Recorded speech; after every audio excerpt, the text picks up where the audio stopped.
Welcome and thanks for joining us for this discussion of scaling up primary healthcare transformation in Alberta. We have potential to get some very exciting and rewarding things done. So let's get underway. Before getting started, we'll point out that we have no conflicts of interest to disclose. I'm Dr. Lee Green. I'm a practicing family physician in Edmonton and just finished 10 years as chair of the Department of Family Medicine at the University of Alberta. I've been a health services researcher for nearly 40 years, and most of that time have been actively involved in health systems transformation, including leading my own group of practices back in Michigan in the medical home transformation. I also led the team that published the largest study of the medical home transformation in family medicine in the literature to date.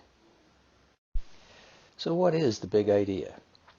Well, we know where we want to get to with healthcare in Alberta. We want the quadruple aim. We want healthier patients, we want to reduce costs, we want happier patients, and we want a sustainable system without burning out our healthcare providers. So what would it look like to achieve the quadruple aim? How would we do it? Well, we actually know how to do it. It's the medical home model. What you see here on the screen is the CFPC's formulation of the medical home model. There are others too, and they divide up the many different components in different ways. But really, when you boil it right down, what the medical home model means is three crucial factors. It is a team-based approach where everyone works to the top of their license. It's a systems-based approach where we use our EMRs and other resources to do proactive care, to make sure people don't fall through the cracks, to make sure we dot the I's and cross the T's.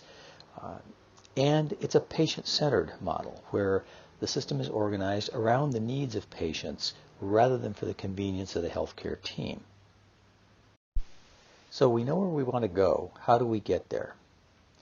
Well, experience in other healthcare systems, both large, well-run managed care systems in the U.S., national systems in Europe, etc., have made it very clear that no healthcare system has ever succeeded in the way we need to succeed without building that success on a foundation of primary care transformation. And they have all used some form of facilitation workforce, some sort of workforce dedicated to transforming the primary care system to pull that off. Just do it is a shoe commercial. It's not a change management strategy. Just changing the incentives and hoping that practices will respond to those new incentives and do things in new ways doesn't work, with the exception of a small handful of practices that can pull that off. In fact, studies in microeconomics show us that what they taught you in high school econ was wrong. When you change the incentives in a system, the firms don't change their behavior. The overall nature of the sector changes because the firms that did things the old way go out of business and are replaced by new competitors that do things the new way. Now that doesn't matter if you're talking about television sets. I don't really care whether my television set is built by Magnavox or Sony. And the fact that Magnavox didn't change and was replaced by Sony doesn't matter to me. But you can't do that with the primary care workforce. You can't put most of your existing family physicians out of business and hope they'll be replaced by new ones. We don't have enough as it is. And of course, that would be hideously disruptive to patients. So we have to find a way to help the practices that are operating now change to operate in the new way. And that requires a facilitation workforce. That's so important that the major health systems like Kaiser and Intermountain invest in it heavily. It's so important that the Agency for Healthcare Research and Quality in the U.S. hosts a major international conference every year on practice facilitation. So basically, if we want to succeed in Alberta, we got to get that. So what does this healthcare transformation workforce do? Well, it's all on the slide there, but the most important thing is that first bullet. It's a relationship. What the practice facilitators and physician champions do is build relationships. Practices need to trust that they can be successful in this new way of doing things because, after all, their practice is their family's bread on the table. They need to feel confident that they can be successful. And to do that, they need the physician champions to show them the way. They need to see physician champions who have done it and see that, yeah, I can do that too.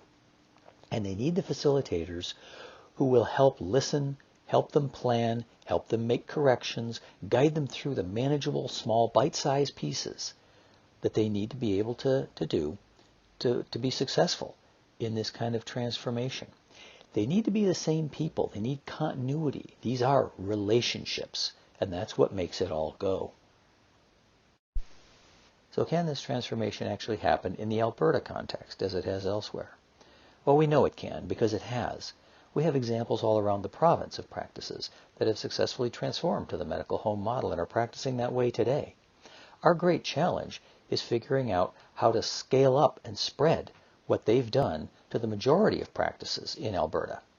And that's what our team has spent the last 8 years doing research on, and we'll share some of that with you now. One fundamental lesson is that the vast body of literature on the diffusion of innovation applies in our setting just as it does in essentially every other change setting in which it's been studied, whether that be surgery or consumer products or its original application, farming. What you see here on the screen is the diffusion of innovation curve. If you were doing an MBA in marketing, learning how to sell new products or whatever, you would live and die by this diffusion of innovation curve. On the left are the innovators and early adopters. They're the keeners. They're the practices that have already changed. Further to the right, the other practices lie across the valley of death. Why is it called that? Well, it's because for an innovation to really go, for a new product to sell, for a new approach to surgery to take over, whatever, it has to get from those early adopters to the majority. And that's where most innovations fail to make the cut. The early majority thinks differently from the early adopters and innovators.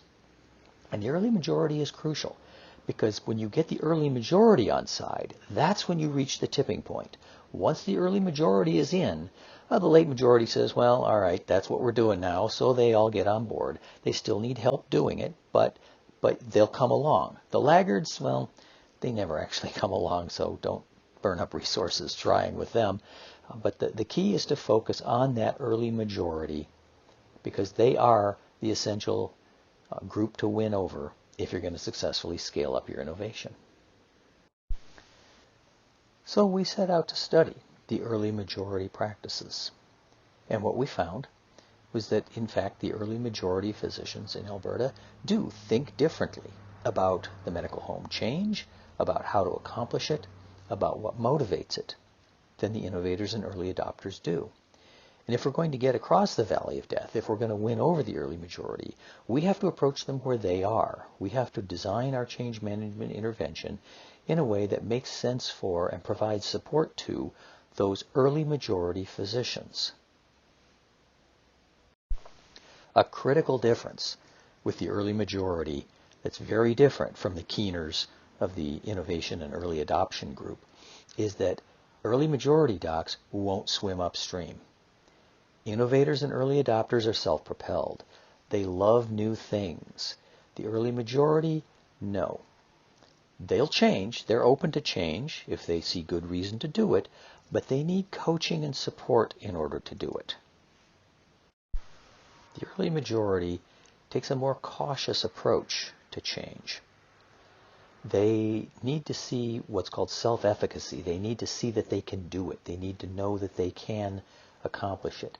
So they need to see those physician champions who have done it, and they need to see how they've done it. They need practice facilitators who can bring them that vision, who can bring them that understanding, who can tell them how practice A down the road did the same thing and what their secret sauce was. They need to change in small incremental steps. They need bite-sized pieces that they can try out and that they can try out safely and maybe walk back if it didn't work right and try a different way without betting the farm on a big bang change that could be very disruptive to their practice. It is relationship based. They need that support. They need someone they can go to and ask when they're taking these small steps. And they need it to fit their context. Every one of these practices is different. So they need to know what can work in their setting. They need someone who can help them understand how they can do in their place what the other practice down the road did in a little bit different setting. And that brings us to another key insight from our research. One size fits all won't work. Standardization is a route to failure. This is no place for naive applications of Lean and Six Sigma. Rather, we need what the manufacturing world calls mass customization. It's where you take a basic idea, but you tailor it to the specific setting of each customer, if you will, or of each group of customers.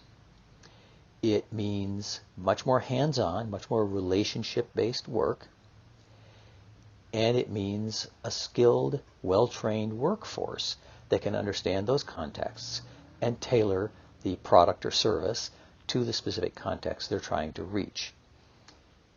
When we look at how other healthcare systems have accomplished that, they've all done it with some kind of a meso layer, something that looks like a PCN.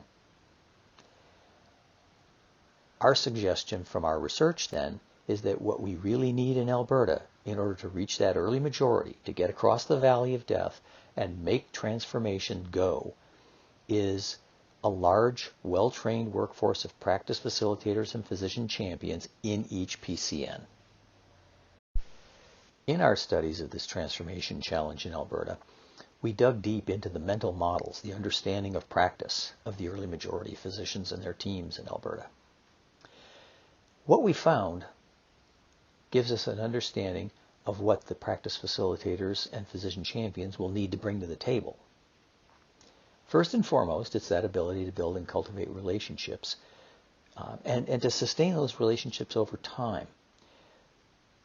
The facilitators will need to help practices develop what we call self-efficacy. That is the internal muscle for change, the belief that they can do it, the confidence that the facilitators are going to be around with them for the long haul to help them take each step, to assess, to adjust, to fit it to their context, to show them how, not just give them information, but to show them how, and to show them how others have done it so they can learn from that as well, to bring them the tools and supports they need when they need it, just in time, in those small steps, and to help them then see how those small steps connect into the bigger picture and are getting them where they want to go.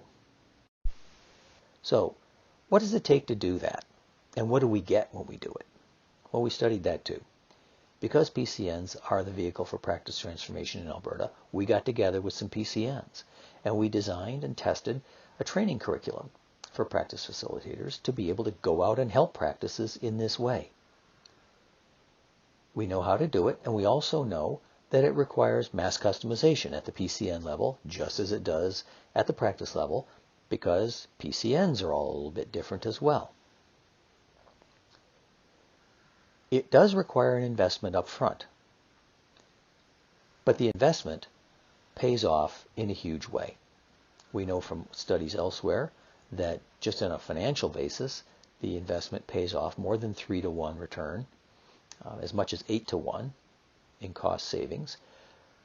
But the return on investment for the medical home transformation is much more than just saved money.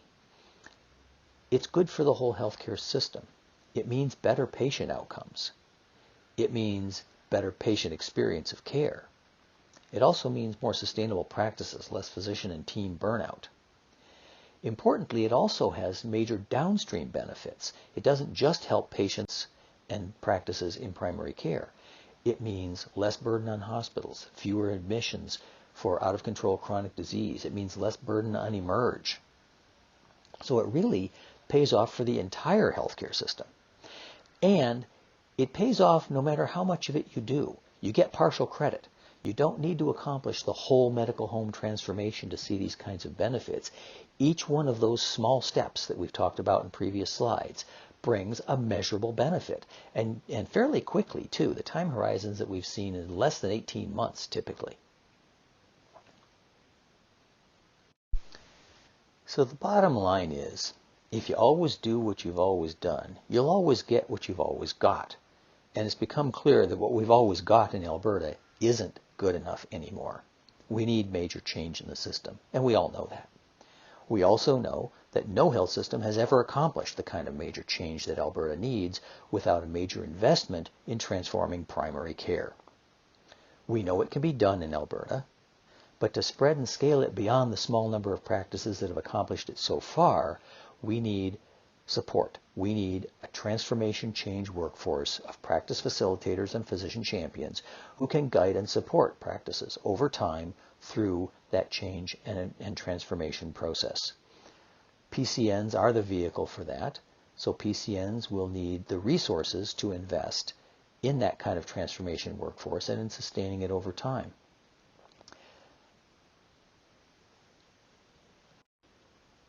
The good news is we can do it, and we know how we can do it. If we choose to make the investment, we can have better patient outcomes, lower costs, and more sustainable practice in Alberta. So let's roll up our sleeves and get it done.